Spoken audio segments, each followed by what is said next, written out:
Number 26, which is emblematic of Yahweh, exists between the two-dimensional and the third-dimensional realm.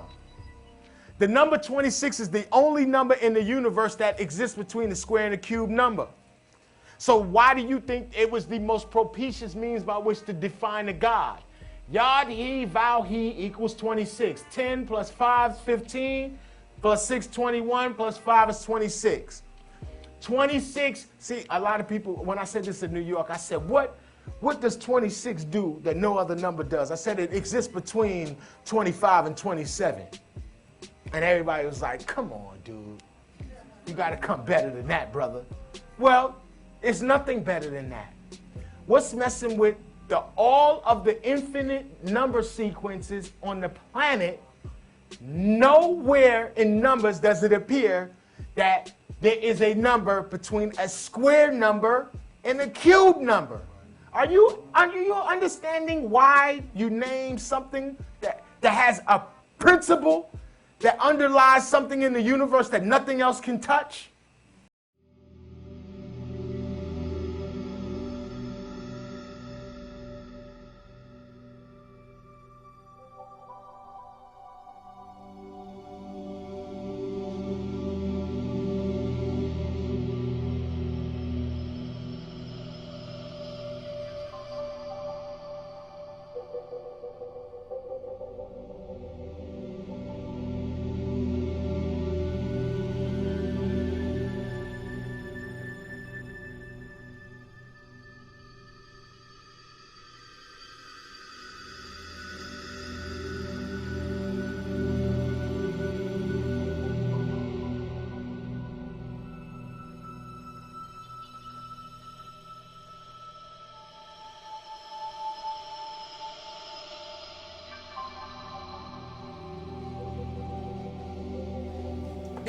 The 231 gates by which light code transmissions take into manifestation.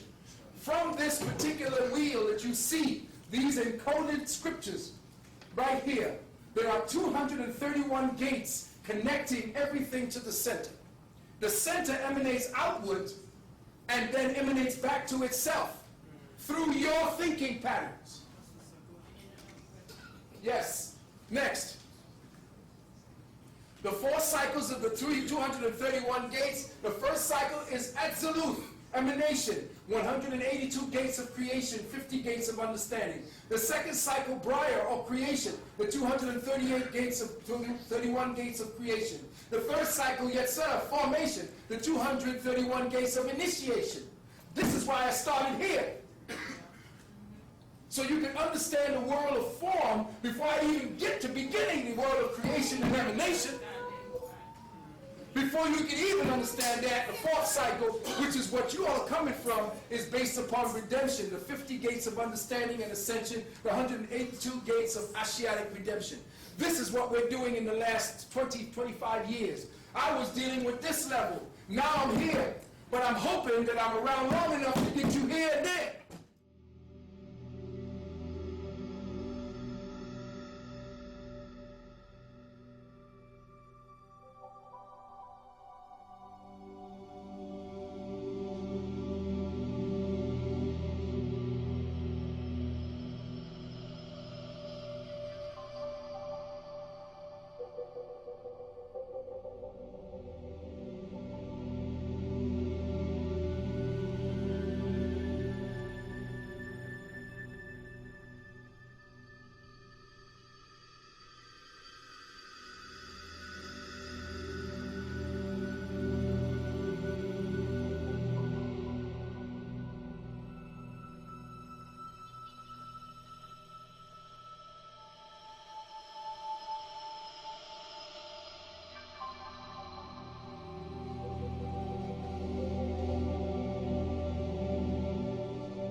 So when you begin to see where you are on the path that you are seeking to manifest yourself upon. Check to see whether or not you are on the reality tip or whether or not you're following the truth. Because if you're seeking truth, I'll see you later. You're going to be going through so many detours, so many back routes, so many side roads and shit. You ain't going to know where the hell you are. When you seek reality, the truth blossoms from within that. You don't have to get into a second and third part of your brain to try to see whether or not reality is. It will continue to prove itself each and every time.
Numbers, as you know it, does not exist in the abstract as you see it. You use it for counting separate things. But when the Illuminati use it, they use it as they are principal dynamics of thought. These are living entities. Numbers from 1 to 9 are alive. They're alive as properties of life within you. Everything in your body, everything in your mind is coded around a number. And that number from 1 to 9 is where you are trapped at this particular time. You're trapped someplace in between 1 and 2. Some of you elevate to 3. Some may cross over into 4.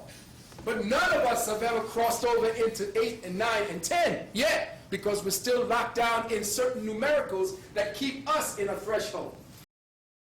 I continued to study some more, and I realized that Tetragrammaton in Kabbalistic tradition is typically denoted or described as this triangle structure with the, in this case, the letters of God in it. And if you actually look at the way the letters of God are laid out in it, it's like an isotropic vector metric, okay? So 1, 2, 3, and 4. There's 4 layers to the isotropic vector metric. If you took the first layer here, you'd have 1, 2, 3, 4 on the bottom, 3 in the middle, 2 here, and then 1 on top. Just like the way these letters are laid. And the Kabbalistic tradition are very clear that you shouldn't take the letters at face value, that actually each letter has a mathematical number attached to it, and that it's the numbers that have a meaning as well. So if you look at the numbers of the Tetragrammaton, then it's 10, 5, 10, 6, 5, 10, and 5, 6, 5, 10, and they all add up to 72. And sure enough, in the Bible and various texts, you find that the number of God is 72, or the number of faces of God and the great name of God is 72. So it all works.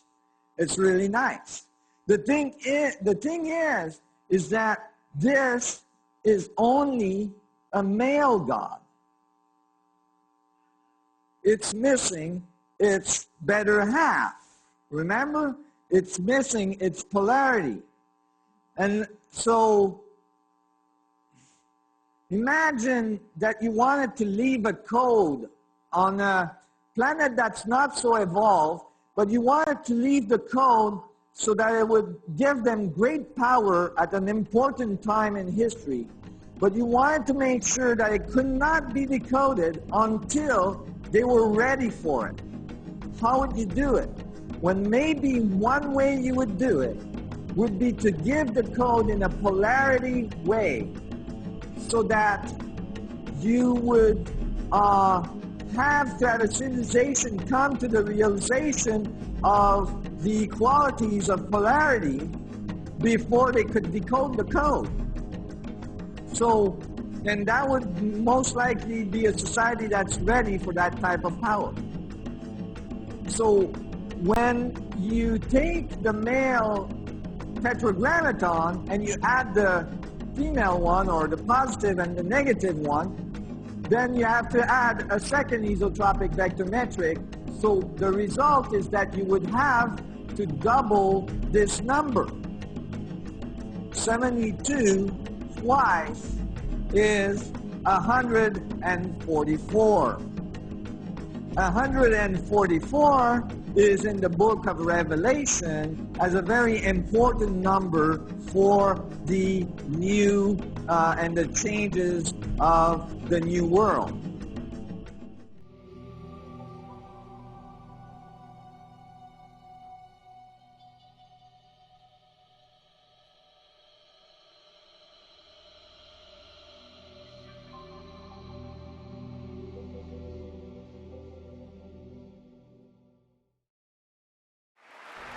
Let me tell you something, brothers. When you know God, He take the fear out of you. When you become fearless again, do you know who you are? You are the Lion of the tribe of Judah. And the book says, who will awaken him?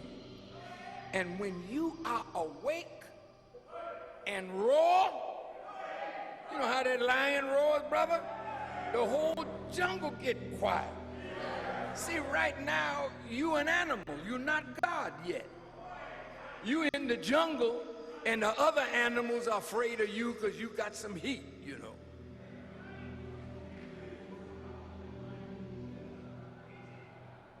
But when you become the man of God that you were born to be, brother, you don't need a gun.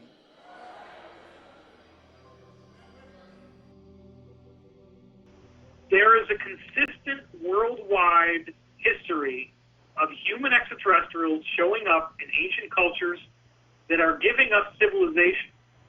They're giving us religious constructs, which of course become convoluted and go towards the negative. But there's also documentation, much like you see in the Hindu scriptures, much like you see in Zoroastrian scripture, all over the place, a description of wars between rival extraterrestrial factions.